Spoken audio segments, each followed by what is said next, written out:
the early 2000s, the city of Minneapolis planned to replace the crumbling I-35 bridge, a vital artery carrying 140,000 vehicles a day. Engineers had solid technical designs. The project had funding, but something unexpected happened. People. Local residents protested noise and disruption. Businesses feared customer loss. Environmental groups objected to construction timing near the Mississippi River's wildlife. Each had a different definition of success. The project's initial schedule unraveled, not because of design flaws, but because planners underestimated their stakeholders. Eventually, through town halls, community consultations, and transparent communication, engineers rebuilt trust, and the bridge opened ahead of the revised schedule. That story sums up Chapter 5. Stakeholders aren't just names on a list, they're the living ecosystem your project depends on. In project management, a stakeholder is anyone who can affect or be affected by a project. That means clients, consultants, subcontractors, inspectors, suppliers, but also end users, community members, and also politicians. For a building systems project, think of an HVAC retrofit. The maintenance staff care about long-term access, the nurses care about noise and temperature stability, the patients care about comfort and quality, contractor cares about schedule and costs. They're all stakeholders, but their interests and influence differ. Your job as a project manager is to map those relationships early before they shape your project for you. Chapter 5 emphasizes a critical tool, the stakeholder register, a document listing everyone with a stake in the project and what they care about. But identifying stakeholders isn't enough. You also need to analyze them. Who has power to influence decisions? Who has interest in the outcomes?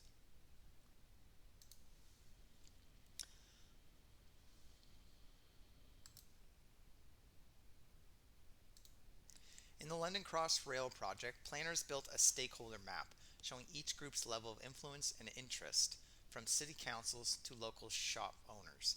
That map helped engineers focus communication where it mattered most, saving millions in potential delays.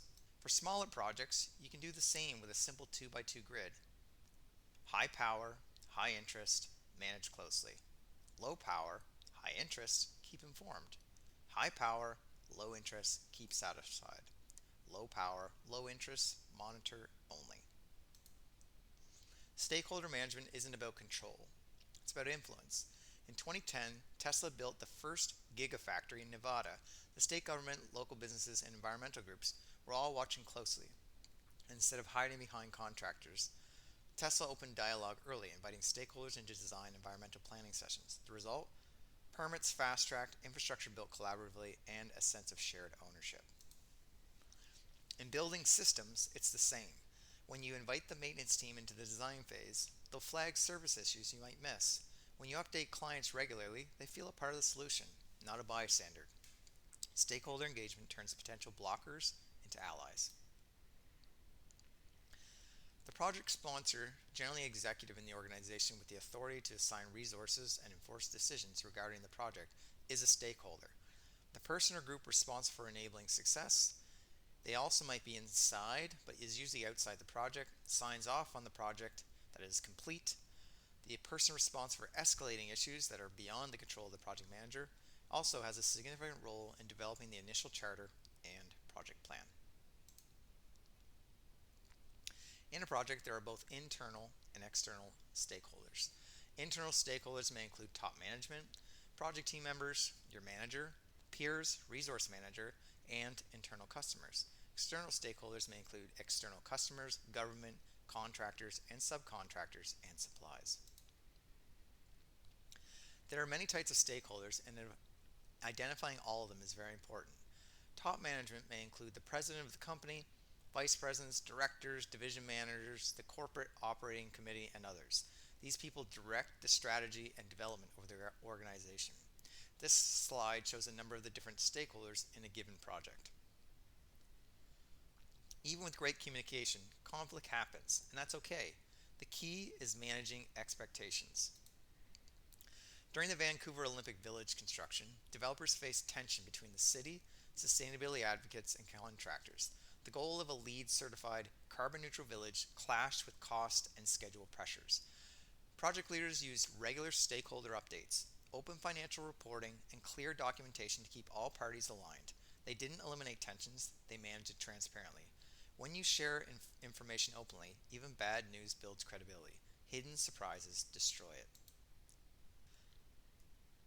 Relationship building. Take the time to identify all stakeholders before starting a new project. Then begin the process of building strong relationships with each one using the following methods. Analyze stakeholders. Conduct a stakeholder analysis or an assessment of a project's key participants and how the project will affect their problems and needs. Identify their individual characteristics and interests. Find out what motivates them as well as what provokes them. Define roles and level of participation and determine if there are conflicts of interest among groups of stakeholders. Assess the environment. Identify all the relevant stakeholders because any of these stakeholders could derail the project. You need to consider their particular interest in the project. Identify goals or understand goals. After determining who the stakeholders are, understand what they need. What are the goals of the stakeholders? Who holds the power? What are the desires of each of the stakeholders? Define the problem. The facts that constitute the problem should be isolated and closely examined. Keep stakeholders involved. Don't just report to stakeholders, ask for their input.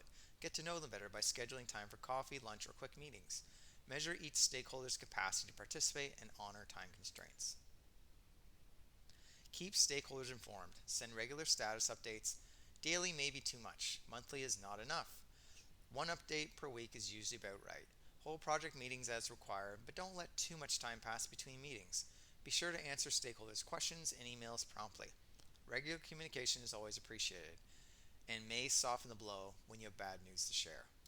In 2018, when the New York Hudson's Yards mega project hit public criticism for gentrification, developers shifted strategy. They launched public tours, added community art spaces, and invited residents into the conversation.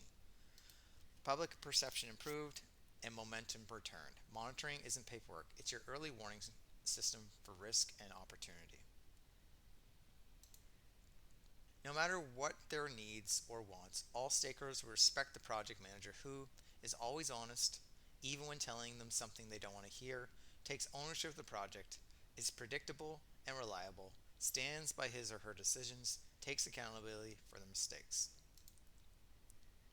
So next time you lead a retrofit or design build job, remember, map your stakeholders early, communicate openly and often, manage expectations, not just deliverables, because no project succeeds alone.